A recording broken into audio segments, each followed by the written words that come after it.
ஓம் சிவாய. நேயர்கள் அனைவருக்கும் என்னுடைய பணிவான வணக்கங்கள். நான் டாக்டர் கல்வடங்கம் சத்யநாராயண சர்மா பேசுகிறேன். இன்றைக்கி நம்ம குரு வக்ரம் எப்படிப்பட்ட பலன்களை தரும் அப்படின்னு பார்க்கலாம். பொதுவாக குரு வக்ரம் அப்படின்னா எல்லாருக்கும் ஒரு பயம். ஏன்னா குருன்னா ஒரு நல்ல கிரகம், நிச்சயமாக நல்ல பலனை தருவார், சுப கிரகம் அப்படிங்கிற எண்ணம் எல்லாருடைய மனசுலேயும் இருக்குது. அப்போ அது வக்கரம் அப்படின்னோடனே எதிர்மறையான பலன்களை தரும். அப்போ அது கெடுபலனாக இருக்கும் அப்படிங்கிற ஒரு அடிப்படை விஷயமாக எல்லாரும் எடுத்துக்கொள்கிறார்கள். உண்மையில் அது அப்படி அல்ல. எந்த கிரகமுமே வக்கரம் என்றால் பின்னோக்கி செல்வது அப்படின்னு ஒரு கான்செப்ட் எல்லாரும் நினச்சிட்டு இருக்காங்க. உண்மையிலே அந்த மாதிரி எல்லாம் இல்லை. எந்த கிரகமும் பின்னோக்கி செல்லாது. இல்லை, ராகு கேது மட்டும் பின்னோக்கி செல்லுகின்ற, எப்போவுமே வக்கர நிலையில் வக்கர கதியில் சஞ்சாரம் செய்கின்ற இரண்டு சாயா கிரகங்கள் இருக்குது. அப்போ இந்த குரு வக்ரம் அப்படின்னா என்ன, குரு வக்ரமாக போகிறதுனா என்ன அப்படின்னு பார்த்தீங்கன்னா, குரு மாத்திரம் இல்லை, எந்த ஒரு கிரகமுமே வக்ர கதியில் செல்லுகிறது அப்படின்னா அது ஒரு மாயையான தோற்றம். உதாரணமாக இப்போ நம்ம ரயிலில் ஒரு ஸ்டேஷனில் நின்றுட்டுருக்கோம். திடீர்னு நம்ம ட்ரெயின் கிளம்புறது. நம்ம ட்ரெயின் கிளம்பும்போது எதிரில் நிற்கிற ரெண்டு ட்ரெயின் நம்ம எதிர் திசையில் போகிற மாதிரியான ஒரு தோற்றம், மாயமான தோற்றம். ஆனால் அந்த ட்ரெயின் நின்றுட்டு தான் இருக்கும். நம்ம ட்ரெயின் தான் மூவ் ஆகிருக்கு. அந்த மாதிரி தான் வக்கர கதி அப்படிங்கிறது. கிரகங்கள் வக்கரமாக வராது, ராகு கேதுவை தவிர. அப்போ என்ன இது கான்செப்ட் அப்படின்னு பார்த்தீங்கன்னா, நம்ம சூரியனிலிருந்து குரு சனி இதெல்லாம் கொஞ்சம் பின்னாடி இருக்குது. அந்த நீள்வட்ட கோள் வடிவ அதோட சுற்றுப்பாதையில் அது இரண்டு முனைகளில் அதிக தூரமாக இருக்கும். அந்த இடைப்பட்ட தூரம் அதிகமாக இருக்கின்ற அந்த நிலையில் குரு சனி இரண்டு பேருடைய பலாபலன்கள் கொஞ்சம் குறையிறதோ அல்லது மாற்றத்தை அல்லது சலனத்தை ஏற்படுத்தக்கூடிய தன்மையில் இருக்கும். இதுதான் வக்கரம். இன்னும் சொல்லப்போனால், இப்போ நம்ம முகத்துக்கு பக்கத்தில் டார்ச் அடிச்சிங்கன்னா பளிச்சுன்னு தெரியும். அதுவே 100 அடி தள்ளி இருந்து நம்ம முகத்துக்கு நேராக டார்ச் அடித்தா எப்படி ஒரு மெல்லிசான ஒளிவட்டம் தெரிகிறதோ அது மாதிரி தான் சூரியனிலிருந்து. பொதுவாக சூரியன் நடுநாயகமாக இருந்து சூரியனை சுற்றி தான் எல்லா கிரகங்களும் சுழண்டு வருகின்றன. அப்போ அந்த சூரியனிலிருந்து ஒரு கிரகம் தள்ளி ரொம்ப அதிக தூரத்தில் இருக்கிற அந்த காலகட்டத்தில் அதோட ஒளியானது கொஞ்சம் பலவீனப்பட்டு இருக்கும். அப்போ குரு சனி ரெண்டு கிரகங்களும் முக்கியமாக வக்கரம் பெறும்னு சொல்லலாம். எல்லாமே வக்கரம் பெறும். மற்றவர்கள்லாம் வக்கரம் என்பது சில நாட்கள் அல்லது ஒரு வாரம் அதிகபட்சம் இருக்கலாம். குருவும் சனியும் மட்டுமே அதிக நாட்கள் வக்கரமாக இருக்கிற ஒரு தன்மை கொண்டது. இப்போ இந்த குரு வக்கரம் கூட 116 நாட்கள் இருக்குது. அதாவது அக்டோபர் மாதம் 9ஆம் தேதி 2024 அன்று ஆரம்பிக்கின்ற அந்த வக்கர கதி ஆனது பிப்ரவரி மாதம் 4ஆம் தேதி 2025 அன்று வக்கர நிவர்த்தி அடைகிறது. ஏற்கனவே சனி பகவான் வக்கர நிலையில் தான் போயிட்டுருக்கார். அப்போது அந்த வக்கர நிலையில் இருக்கிற அந்த கிரகம் என்ன ஆகும் அப்படின்னு கேட்டால், ஒரு உதாரணத்துக்கு சொல்லணும்னா, ஒரு கிரகம் ஒரு ராசியில் இருந்து பலனை தருகின்ற அந்த அமைப்பில் அதிக தூரத்தில் கிரகங்கள் சஞ்சாரம் செய்கின்ற போது அந்த கிரகத்தினுடைய சலனமானது சற்று பலவீனப்பட்டு இருக்கும். அப்போ அந்த கிரகங்கள் தருகின்ற பலன்களும் கொஞ்சம் மாறுபட்டதாக இருக்கும். இதை தான் வக்ர பலன் அப்படின்னு சொல்லலாம். பொதுவாக லக்னாதிபதி வலுப்பெற்றிருந்தாலோ லக்னம் வலுப்பெற்றிருந்தாலோ நடக்கின்ற தசாபுக்திகள் வலுவாக இருந்தாலோ இந்த குரு வக்ரம் சனி வக்ரம் போன்றவைகள் ஒரு தாக்கத்தை ஏற்படுத்தாது. இன்னும் சொல்லப்போனால் குரு தசாபுக்தி, குரு அந்தரம், குரு சூட்சுமம், குரு பிராணன் போன்ற குருவினுடைய தசாபுக்திகள் நடக்கின்ற காலகட்டத்தில் அந்த குருவினுடைய வக்கர பலன் சற்று தூக்கலாக தெரியும்.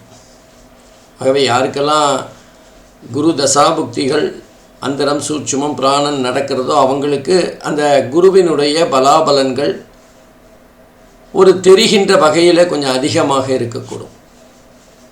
ஆனால் கண்டிப்பாக அந்த குரு வக்ர பலன் ஒரு மாறுபட்ட பலனை தரும். நம்ம எதிர்பார்த்து குருக்கிட்ட என்ன எதிர்பார்த்தோமோ அந்த பலன் கிடைக்க வாய்ப்பில்லை.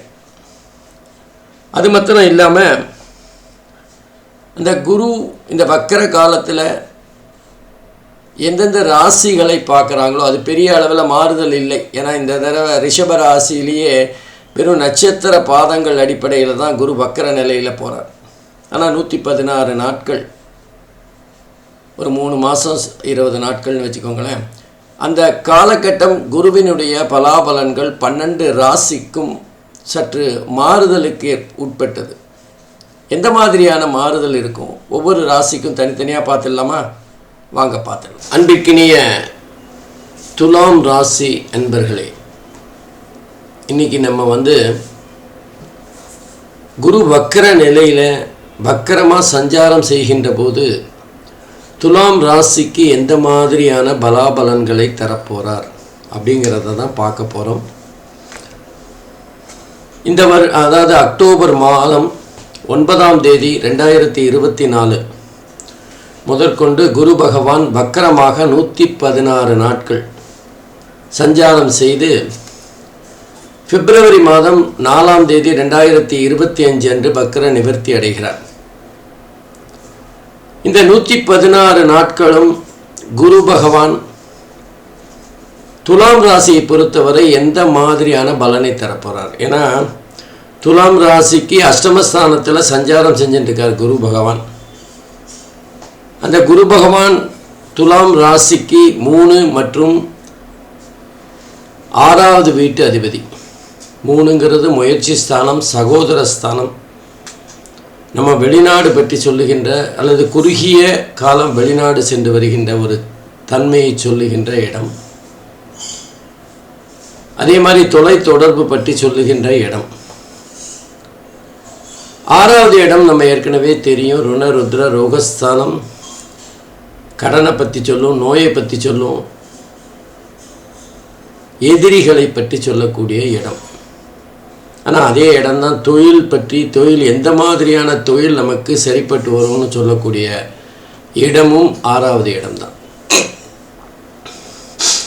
பொதுவாக 6வது இடம் என்பது நமக்கு பணத்தை ஒரு வகையில் தருகின்ற இடம். 2, 6, 10 திரிகோணஸ்தானத்தில் பார்த்தீங்கன்னா 2, 6, 10 என்பது பண வரவை குறிக்கக்கூடிய இடம். ஸோ 3, 6 ஆகிய ஆதிபத்தியம் பெற்ற குரு பகவான் 8வது வீட்டில் உட்கார்ந்துருக்கார். 6க்குரியவர் 8ல் இருந்தால் அது விபரீத ராஜயோகம்னு சொல்லுவாங்க. ஆனால் இப்போ விபரீத ராஜயோகத்தோடு நமக்கு இப்போ குரு பகவான் வக்கரமாக போயிட்டார். பொதுவாக துலாம் ராசியை பொறுத்தவரை நம்ம குரு பயிற்சியில் பண வரவு அதிகமாக இருக்கும். 8வது வீட்டில் குரு சஞ்சாரம் செய்தாலும் பண வரவு அதிகமாக இருக்கும். அவமானங்கள் அங்கங்கே கொஞ்சம் பிரச்சனைகள் இருக்கும். உங்களோட பேச்சுக்கு மதிப்பு குறைவாக இருக்கும். ஆனாலும் அதே குரு பகவான் தான் 8வது இடத்துல இருந்து உங்கள் குடும்பஸ்தானத்தை பார்க்குறார். குடும்பத்தில் ஒரு மதிப்பு மரியாதை இருக்கும். அதே நேரத்தில் உங்களுடைய பேச்சு குடும்பத்தில் எடுபடும்.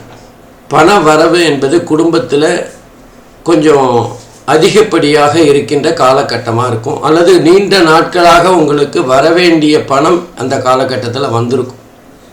இதெல்லாம் குரு பயிற்சியில் சொன்ன விஷயங்கள். இப்போ வக்கிரமாக குரு வரும்போது என்ன பண்ண போகிறார்? துலாம் ராசியை பொறுத்தவரை குரு பகவான், துலாம் ராசியின் அதிபதி சுக்கிரன். சுக்கிரனுக்கு பகை கிரகம் தான் குரு பகவான். அது மாத்திரம் இல்லை, குரு பகவான் சுக்கிரனோட வீட்டில் தான் உட்காந்துருக்கார். ரிஷப ராசியில் தான் அவர் சஞ்சாரம் செய்து கொண்டு இருக்கின்றார். இதெல்லாம் பார்க்குறப்ப குரு பகவான் நிச்சயமாக இந்த வக்கிர நிலையில் மிகப்பெரிய அளவில் நன்மைகளை செய்து விடுவார். இந்த விபரீத ராஜயோகம் இப்போ தான் வேலை பண்ணும். இன்னும் உங்கள் ஜாதகத்தில் குரு பகவான் வக்கரமாக இருந்தால் அந்த விபரீத ராஜயோகம் மேலும் வளர்ச்சி அடையும், பண வரவு அதிகரிக்கும், உங்களோட எண்ணங்கள் எல்லாம் நிறைவேறும். நீங்கள் ஆஃபீஸில் ரொம்ப நாளாக ப்ரமோஷனே எனக்கு வரலை அல்லது இன்க்ரிமெண்ட் எனக்கு வரலை அப்படின்னு 4 பேர்கிட்ட கொஞ்சம் சொல்லிகிட்டு இருந்தீங்கன்னா அதெல்லாம் இப்போ நிறைவேறும். தானாகவே அந்த ப்ரமோஷன் வரும்.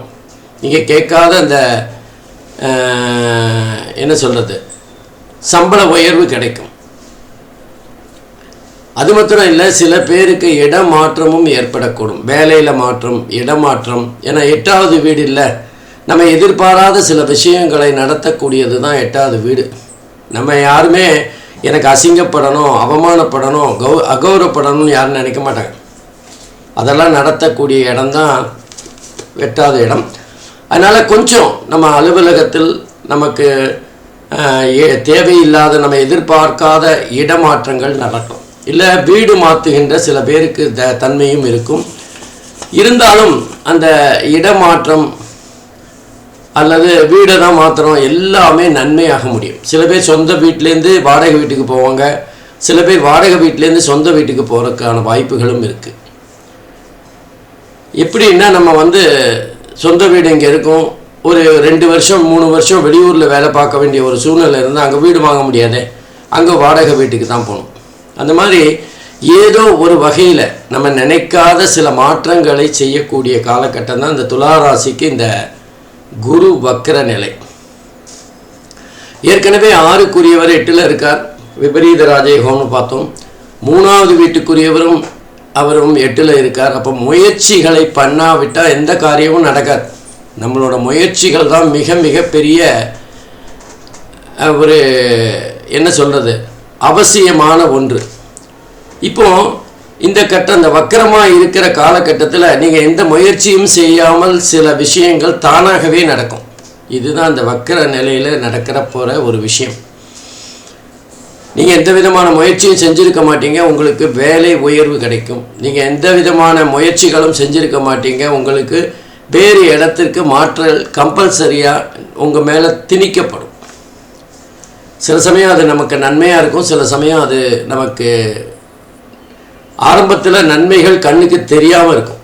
ஆகவே இந்த காலகட்டத்தில் பார்த்திங்கன்னா அந்த துலாம் ராசியை பொறுத்தவரை குரு பகவானோட சஞ்சாரம் மிகப்பெரிய அளவில் நன்மைகளை தருகின்ற காலகட்டமாக தான் இருக்கும். நன்மைகள் தரும் அப்படின்னா முதல்ல நன்மையாக கண்ணுக்கு தெரியாது, போக போக அந்த நன்மைகளை உணர்கின்ற ஒரு பலனாகத்தான் இருக்கும். ஆரம்ப கட்டத்தில் நமக்கு சில கஷ்டங்களாக இருந்தாலும் அதுவே நமக்கு பிடித்து போகக்கூடிய ஒரு தன்மையாக இருக்கும். நல்ல வேளை நம்ம இந்த வேலையை ஒத்துண்டோம், வெளியூரில் போடுறோம்னு சொல்லி வேலையை விடாமல் இருந்தோம், இப்போ இந்த ஊரில் ரொம்ப நல்லா செட்டில் ஆச்சு, அந்த இடத்த விட இந்த இடம் இன்னும் பெட்டர் அப்படின்னு நினைக்கக்கூடிய தன்மையில் இருக்கும். ஆகவே இந்த 116 நாட்களும் துலாம் ராசி என்பர்கள் அவங்களோட வாழ்க்கையில் ஏற்படுகின்ற சின்ன சின்ன பிடிக்காத மாற்றங்களை ஏற்றுக்கொண்டால் அது பின்னாளில் அவர்களுக்கு மிகப்பெரிய நன்மையை தரும்.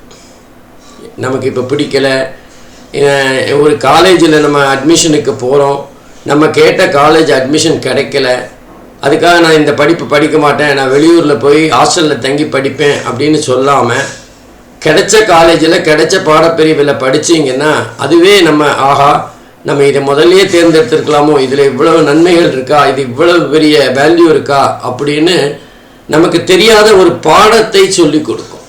அது கூட நீங்கள் வச்சுக்கலாம். ஏன்னா சனி பகவானும் வக்கரமாக சஞ்சாரம் செய்கிறார்.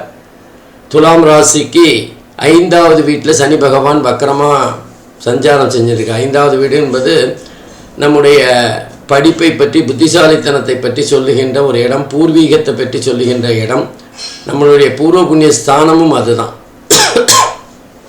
அப்போது அந்த 5வது இடத்தில் சஞ்சாரம் செய்கின்ற சனி பகவானும் தன்னுடைய பலன்களை இந்த குரு வக்கர பலன் காலத்தில் தரத்தான போகிறார். அது தருவது தானே நமக்கு நியதி. அப்போ அதோட பாதிப்புகள் சில சமயங்கள் இருக்கும்.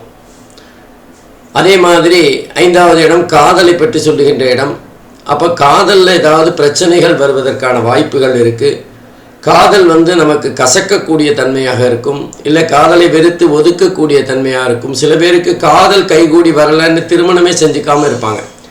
இந்த மாதிரி பல வகையான விஷயங்கள் இந்த துலாம் ராசிக்கு இந்த நேரத்தில் நடக்கும். எதுவானாலும் துலாம் ராசியை பொறுத்தவரை குரு வக்ர பலன் என்பது முதலில் கசந்தாலும் பின்னாளில் போக போக அதுவே உங்களுக்கு உயர்வாக தெரியும், அதுவே உங்களுக்கு மேன்மையாக இருக்கும். ஆனால் இந்த வக்கர பலன் எல்லாமே அப்படித்தான். பாதி ஆரம்ப கட்டத்தில் கஷ்டமாக இருந்தாலும் போக போக அது மிகப்பெரிய எதிர்பாராத நன்மைகளை தருகின்ற வகையில் இருக்கும். அதனால் இந்த துலாம் ராசிக்கு மிக நன்மையாக முடியக்கூடிய சில கசப்பான அனுபவங்கள் இருக்கக்கூடும். மற்றபடி அவங்களோட திருமணம் நடக்காமல் இருந்த சில பேருக்கு திருமணம் கைகூடி வரும். நம்ம நினச்ச திருமணம் நடக்கலை, நம்ம இன்னும் 2 வருஷம் கழித்து திருமணம் பண்ணலான்னு நினச்சோம்.